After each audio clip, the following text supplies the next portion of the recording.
churugaruo, chicken bandochie, ebube churugaruo, mbaga dihiya, ebube churugaruo, chicken yakomo, ebube churugaruo, mbaga dihiya, ebube churugaruo, chicken nanaiha, ebube churugaruo, mbaga dihiya, ebube churugaruo, chicken nanaiha, ebube churugaruo, mbaga dihiya, ebube churugaruo, chicken yakomo, ebube churugaruo, mbaga dihiya.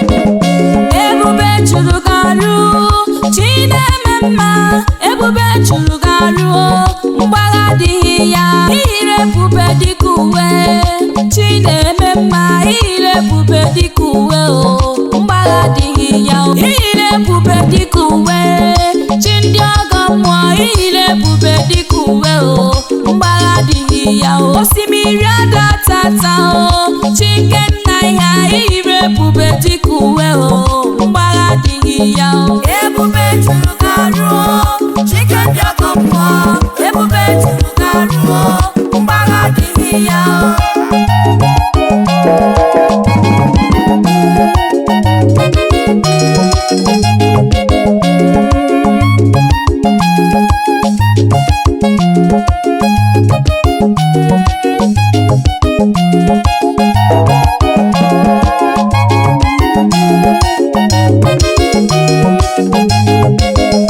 Ebube churugaruo, mbaga dihiya, ebube churugaruo, chicken bandochie, ebube churugaruo, mbaga dihiya, ebube churugaruo, chicken yakomo, ebube churugaruo, mbaga dihiya.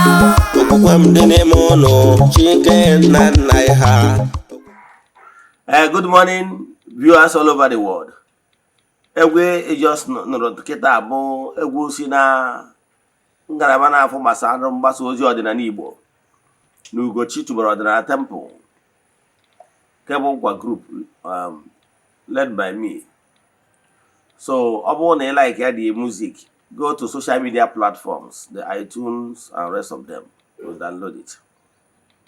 We have all the rights. Thank you. For those of you that are seeing me today for the first time, call me Ogbuefi Eze-Ana, Ugochi tubara n'Oraifite. Abụ m onye isi nchụaja na Ugochi tubara ọdịnala temple. Anyị na-agba afa miri emi n'okwazi ọrụ mmụọ dị iche iche.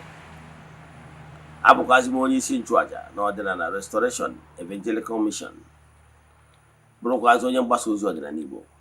So you can call me a priest or an evangelist. I will answer. My mission is to help people live better life. N'ụbọchị taa, n'oge awa nke eziokwu, today's topic is importance of spiritual forces. Importance of spiritual forces. Nke bụ na asụgharị ya n'olu Igbo ọ bụrụ uru ọ bara bụ mmadụ inwe ọra mmụọ, ezumezu mmụọ nyere ha so. But before we dive into today's lecture proper, important announcement. Don't forget that we are in the month of November. This is a unique month for group rituals in the temple because this month marked it exactly 3 years we started it. It's sacrifice for upliftment, breakthrough, and liberation. We have lots of testimonies, yes, attributed to these group rituals. But as you all know, we don't share testimonies on social media or in Eze-Ana TV. You know why? It's not necessary, not why we're here. But I can tell you now,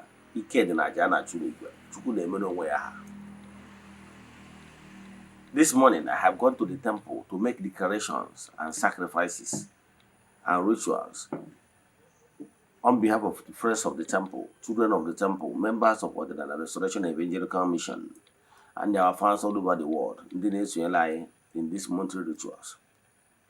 You can still join because it's a long month rituals. If you are interested in joining, what you have to do is to forward your 3 prayer requests, make token donation to the account number. A chat is on my WhatsApp. I will tell you other details we need from you in order to book you. We keep on doing this ritual every day till the last day of the month.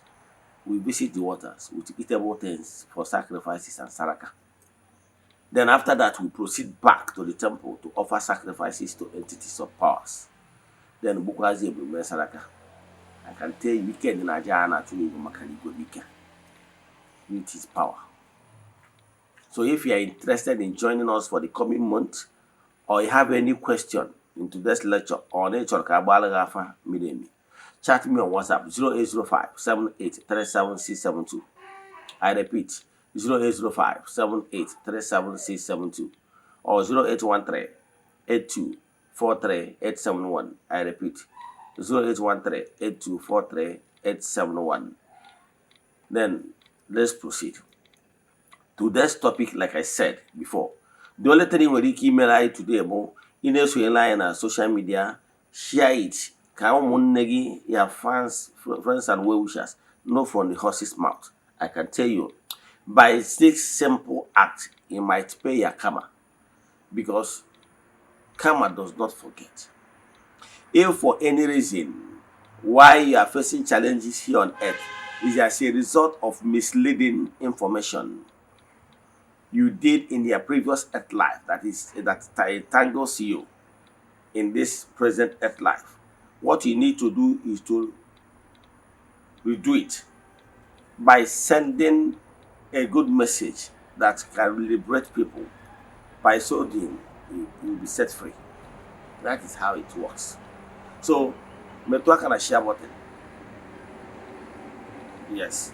Then, if you are following us from Eze-Ana TV, tell people about our administrations.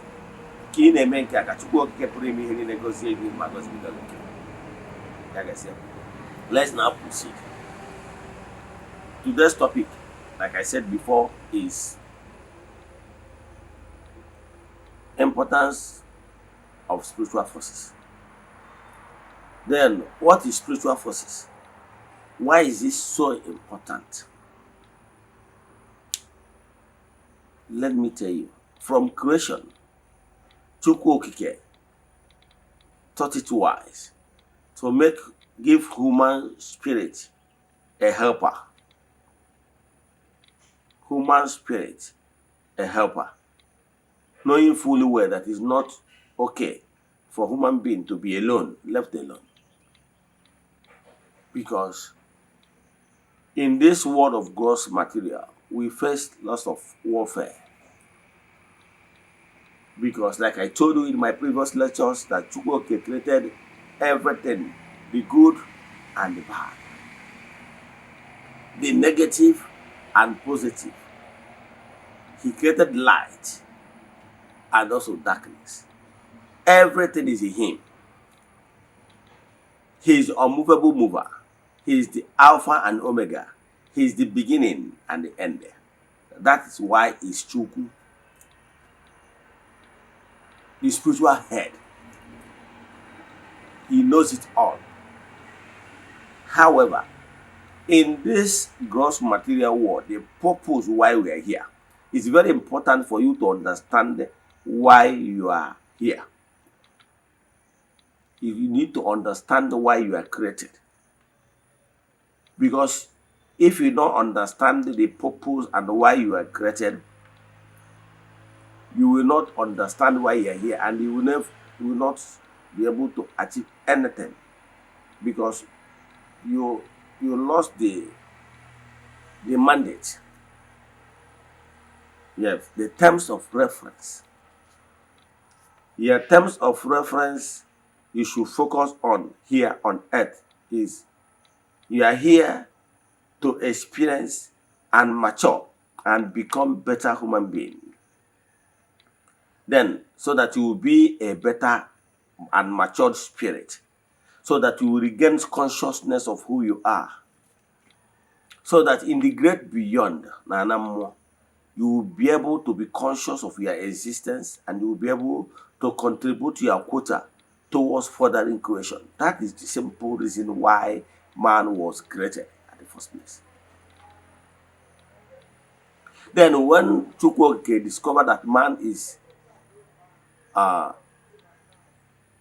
not conscious of his existence, therefore does not even know that he existed. So being in creation become useless. So Chukwuokike thought it wise to send man far away from the throne of grace, from the throne of the light. That man needed cooler, to be in the cooler region. That are in proximity of grace and light, man lose consciousness, because man cannot withstand the vibrations and the light from the Godhead too. That's why we are here. So man was sent downwards to the gross material, so that this is cooler region, so that we will be able to discover who we are. So if you experience everything here on earth and become conscious by maturing, then you will be useful in furthering creation, spiritual wise. Now that is the purpose. And knowing fully well that for man to achieve this, that man need assistance. That is why Chukwuokike gave us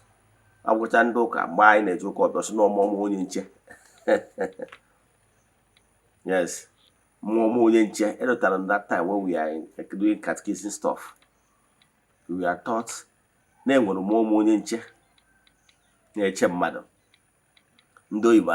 guardian angel. Ụfọdụ ndị other spiritual set akpọ many names. Some we are saying spiritual guide. Some we saying ọdịnala Igbo language. For saying chi onye ụwa mmadụ. No matter any name akpọrọ ya, it means something. Some some spiritual set will even tell you, call it your third eyes. The simple thing is, your guardian angel is the spiritual being that is standing between you and other forces and other realms. So it's like the last man standing behind you to protect you. The primary purpose of your spiritual guide is to protect you in all ramifications. However, it's not only your chi that is standing beside you, because your chi has other entities. Yes, that they work together as a unit. Knowing fully well that as you are maturing, you are facing greater warfare. Yes, that is how it is on earth. When you are a little infant, an infant, now at that particular time, your enemy and warfare you face at that particular tender stage in life is minimal. But as you grow to the age of reasoning,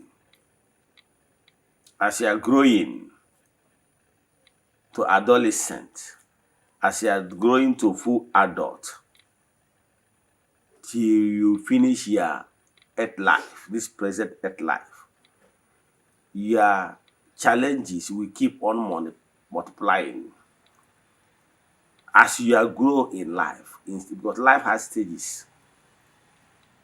We have adult stages, mid stages, and the old age stage, representing the morning, afternoon, and night.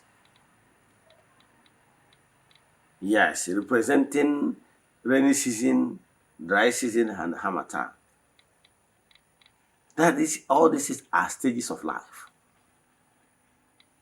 And how you plan during the time of abundance, the rainy season, determine how far you can go during the dry season and harmattan.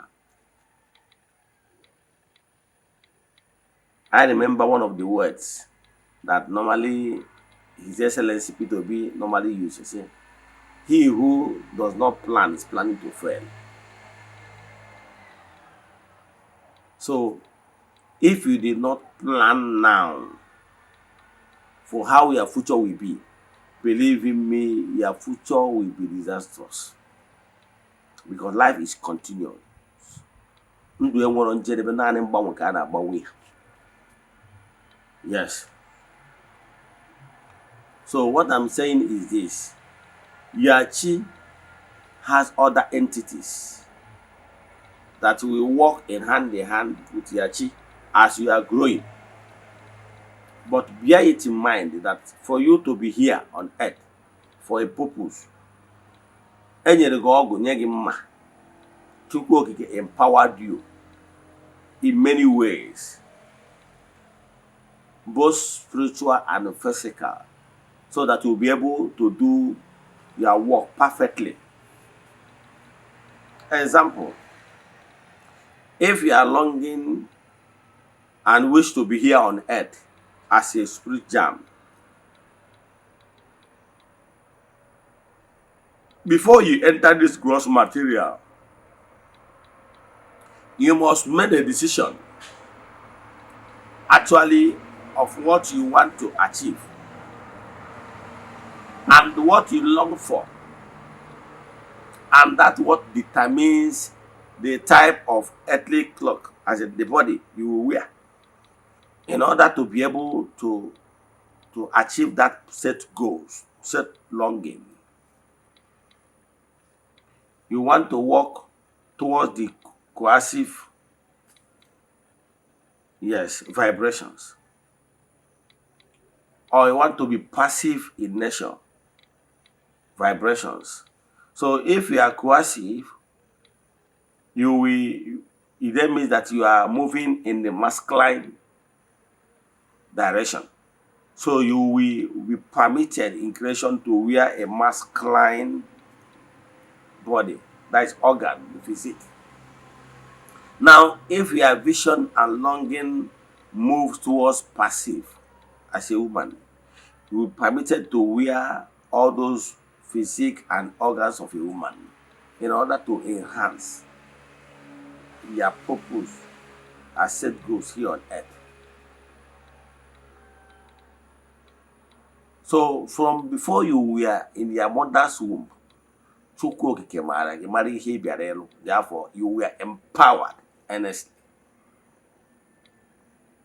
After giving you the physical strength and the organs you need in order to work here effectively, there is also spiritual power given to you. That spiritual power given to you is for you to also be great. And that spiritual power is for you to be able to achieve the purpose why you are here on earth. And there is spiritual forces that helps anyone that long towards that direction to achieve greatness. So that is what necessitated your chi is already there. That is what necessitated the type of algo you have based on what you want to achieve. Yes. The type of grace you carry.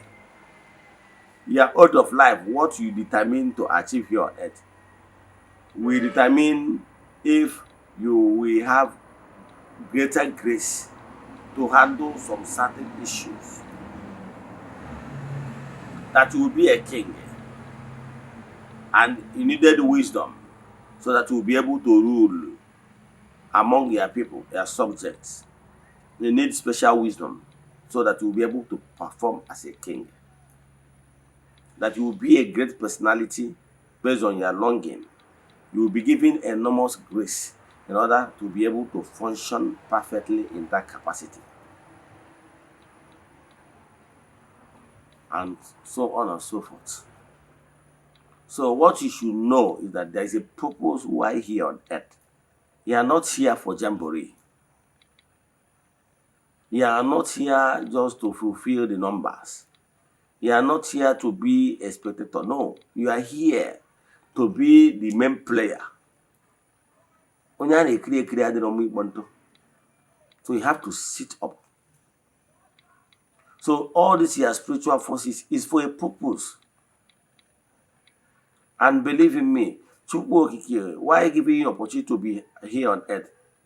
Empowered you to use your initiative, to use the number 6, to apply those knowledge you have gathered over the years in order to be where you're supposed to be. Let me explain how things is in creation, unless you remain stagnant.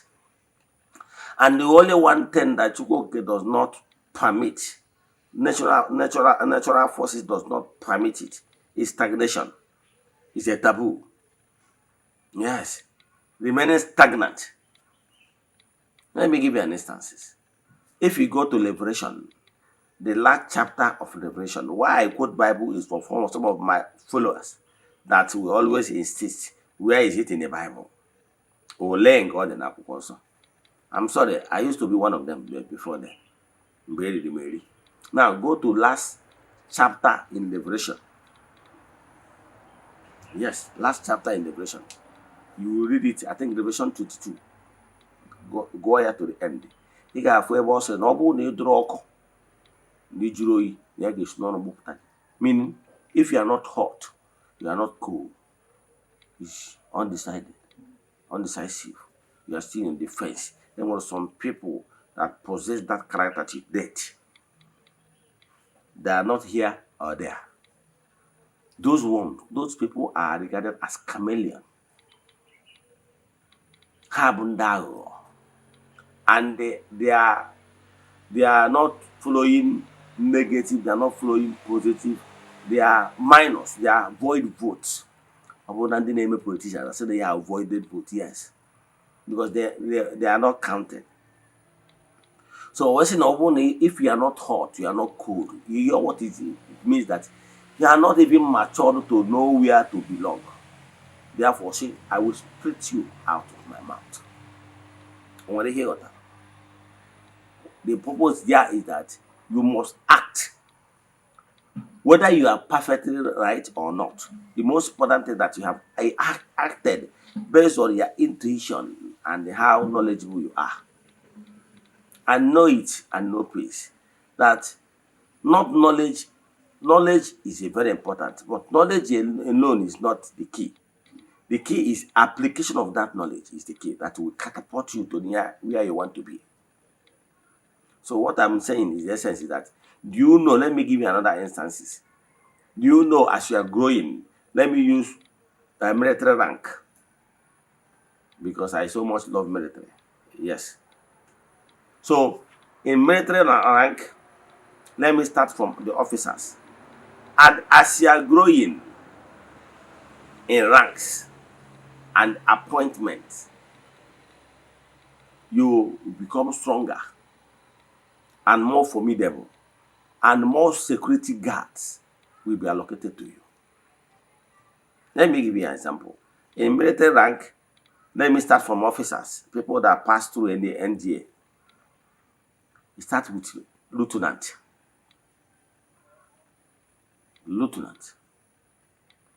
Then 1 star. Second lieutenant, that is full lieutenant, you become 2 star. A captain, you become 3 star. A major, you become 1 eagle. Lieutenant Colonel, 1 eagle, 1 star. Colonel, 1 eagle, 2 star. 3 star general, that is brigadier general, become 1 eagle, 3 star. General, you see eagle and something like scissors, and so on and so forth. Are you following? Now, these ranks, as I mentioned them, once you are climbing, you are having more bodyguards. I remember one major general, Sam Moma. I remember those days in, I used to be a friend, a classmate with my cousin then. even before the war. Because all friends there when they are schooling at it, or if the boy is secondary school, watch. Yes. So he's very close to my mom brother then. Now, what I want to tell you that I remember those days, like 1980, think 89, 90s. I remember those times he's still serving in Nigerian army. That time on Abata na Navy, na beer, then na Emeko Road. You see soldiers mounting, they are mount on the gate and everything. That time on the soldier, then I got the beer. When the issue of no now, and the issue when as a general, he deserved it. The two are called the qua. All that, but I'm for the some general, some big stars, or if they are car, no like if something like this, you had the new motor. Star general, if you hear something like this, something like this, you had the new motor side, they were born it. Yes, all Ganaga. So you're not check one again, the two are when they grew the rank. Can they know more bodyguard? Oh, no, go, where the time was. One of the days I saw this captain. Oh, Elwami, go there, then if we are very clean, very clean with iron. That is iron challenge get you to get your starch. And the guard, you guys know, Nukuaga, or Emana here at 9 minutes, he will a cable captain.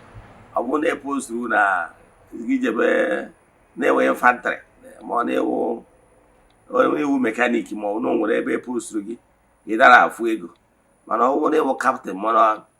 He's on the line up or chief of army staff. If na Aquaga 8 years start, he will ga.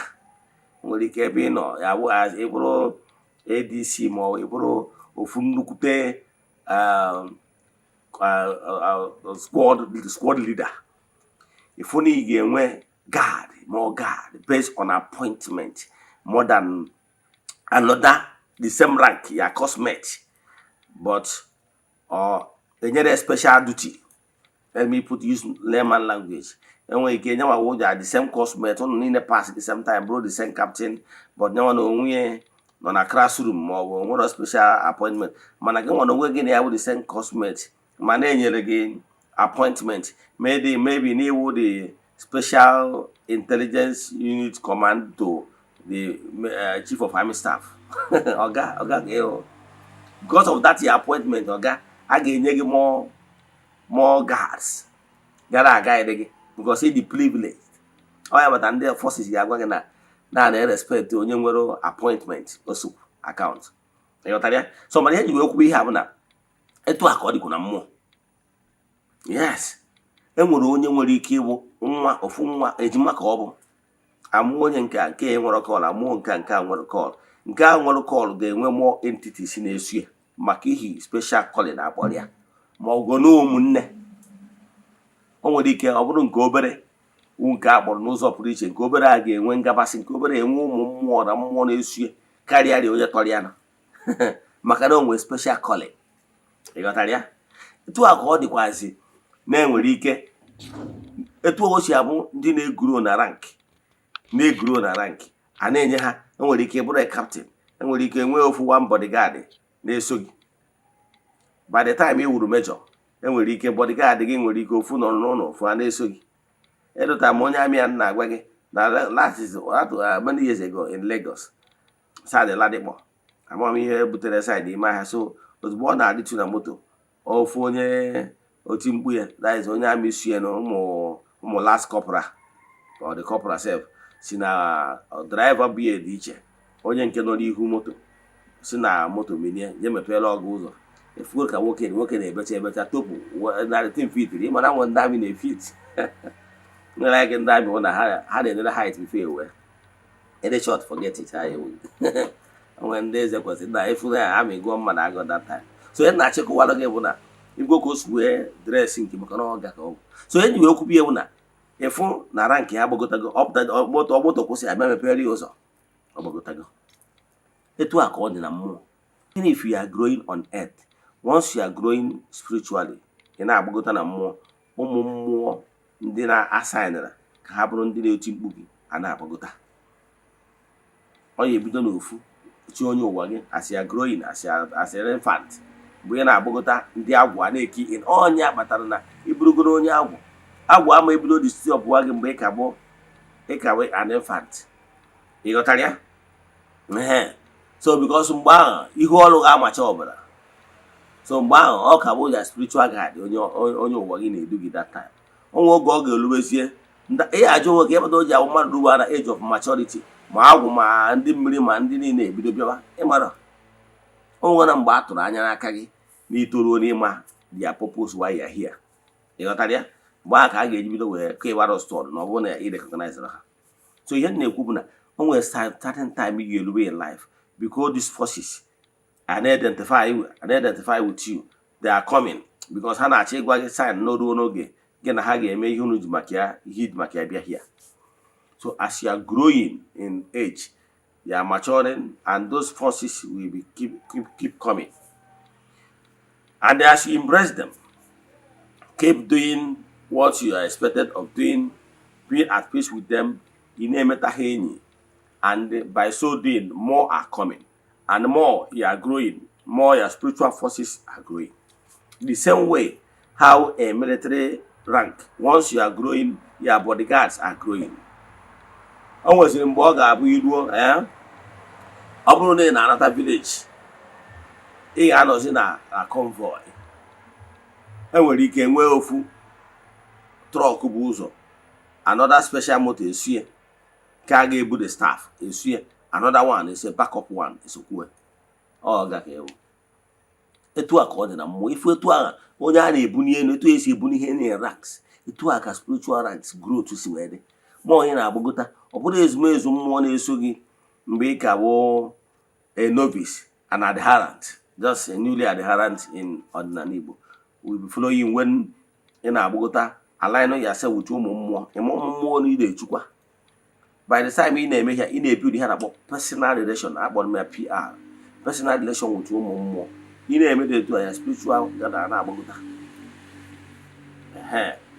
Ọnya abụzi na onwe oge ọ ga-elu iburu ozu ofeke.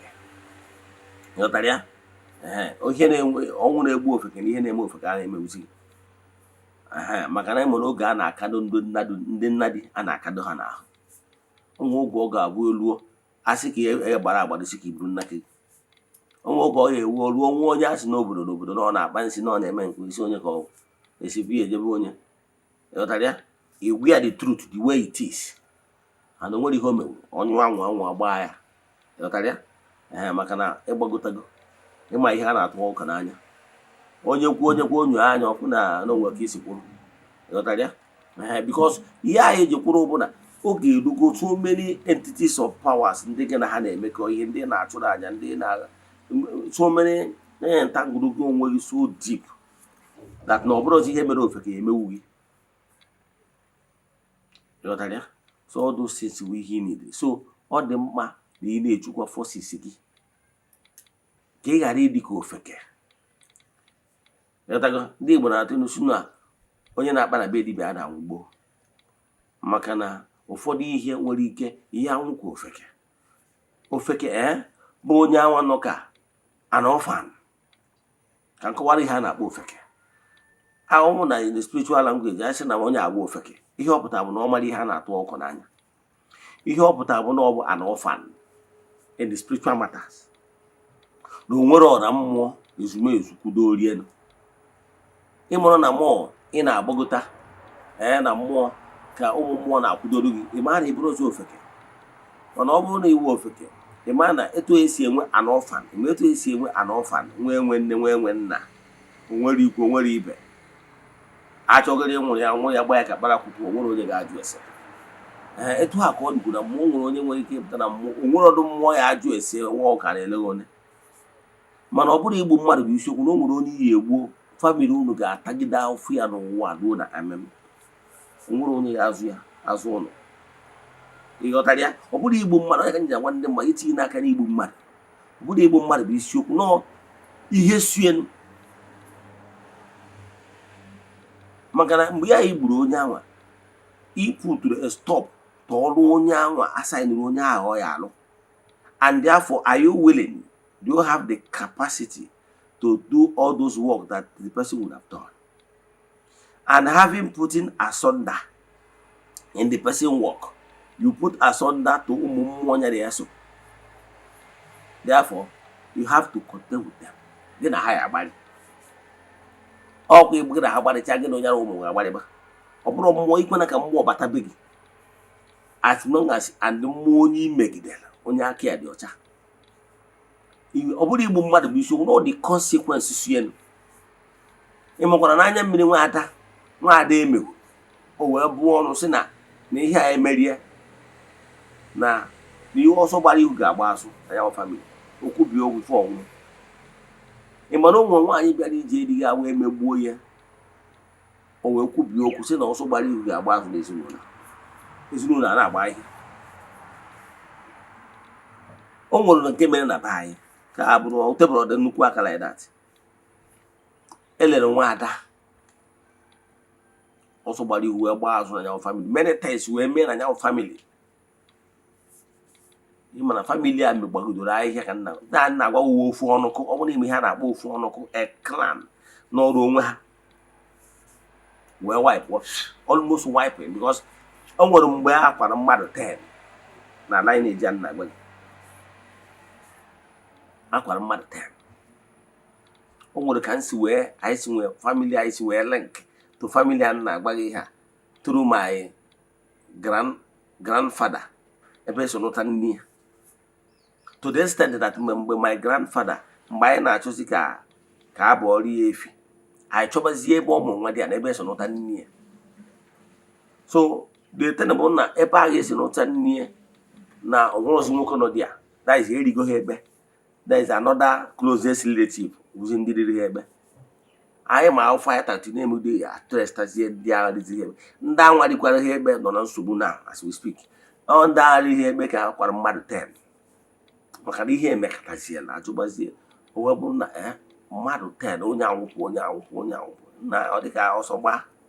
As we speak now, the family is on and don't carry chalana because no here one line each. As we speak now, we go to the phone working on the family and now. But the Baoka, Okamokara, Oka, Balakuagas, thinking no other solution. Okay? As we speak now, the boy can then Obaguta go there, boy, lawyer man. Omotarom wine now, no. And the case you look at your owner, no, but no Balakua. Then what do you want to do? One to boy, and once a buy now. And I need him leading for a phone or here. Italia, on all no easy back on. I are continue not to other, make the any medal to no matter. You know, one or two. Maneri really, and they about us any also paradise. So here you will come here, Obu mad be shook. No, ye milky head in here. Macano will go ya when much I have a poor about the anachi menebana.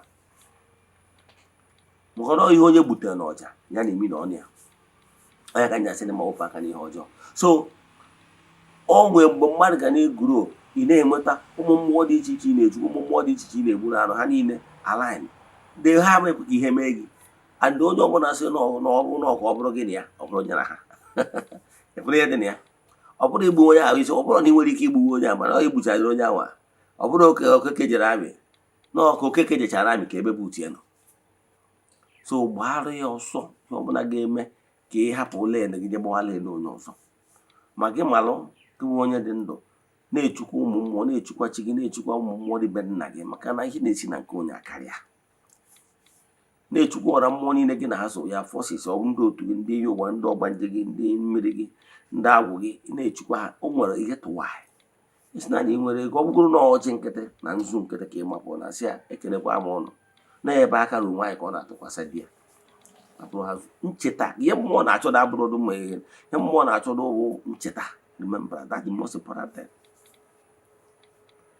That is the most important thing. Na-eme ọjị ọ nyere like ụka ọdịnala ị ma na o nwere mgbe anyị na-anọkịta n'ụka ọdịnala na Golden Region anyị pụta n'ụka ọdịnala etu a enwere ike iweta ofu ụka ọba na ofu nnekwu were chụọ aja n'aha mmadụ dum. Ịma na ọ dị possible. Were ekwubi okwu onye ọbụla atapụ blessing from it. Enwere ike ọ bụrụ group by group contribution. Ịgụta ya bụ ihe n'aha mmadụ dum. Onye na-ekwubizi okwu ga na-ekwubi okwu. Onwe onye ọbụla nọ na grupu a ndị so na ya bụ aja. Mmụọ ọbụla na n'oke ọba ya bịa were. Onwe onye ọbụla na grupu a mmụọ ọbụla na nnekwu ya bịa were. Onwe onye ọbụla nọ na grupu a mmụọ ọbụla na anọ ọchị ya bịa were. Ma nzu ma edo ma nkwụ ọkụ ma ihe etu aka ọ ga-esikwubi okwu. Ịfụ na-ewere ọkụ ahụ ma ọ bụ ihe ndị a wee chụọ aja n'aha mmadụ dum ọbara na mmụọ onye ọbụla n'ime ha. Ụgwọ na ha dị mmadụ 1000. Those 1000 people have sacrificed ọkụkọ oke ọbara nnekwu oke ọbara nnekwu. Etu mmụọ si akaụntụ ya maka na ihe mmụọ na-atụ anya n'aka gị ihe mme. So ọ bụrụ na abịara ya si group ọ bụrụ na ịghọta the importance of group ritual, ị ga na-agba n'aka na-agba n'ụkwụ ihe kwere ka o funarị. So what am I saying? Ụka ọdịnala mere edota amụ ihe dịka 12 na ha abịa na Golden Religion mgbe anyị ji achụ aja edota ndị niile nwụrụnụ maka ihi na ha defendere the faith mere eji wee hiwe Golden Religion. A na-apụta chụọ aja. Nwere ike gote ofu ewu n'aha mmadụ dum mgbe eje chụọ aja. Mmadụ niile were gbarịsị onwe ha. Nwanne aka ga na-adịrịrị n'ihe eji achụ aja.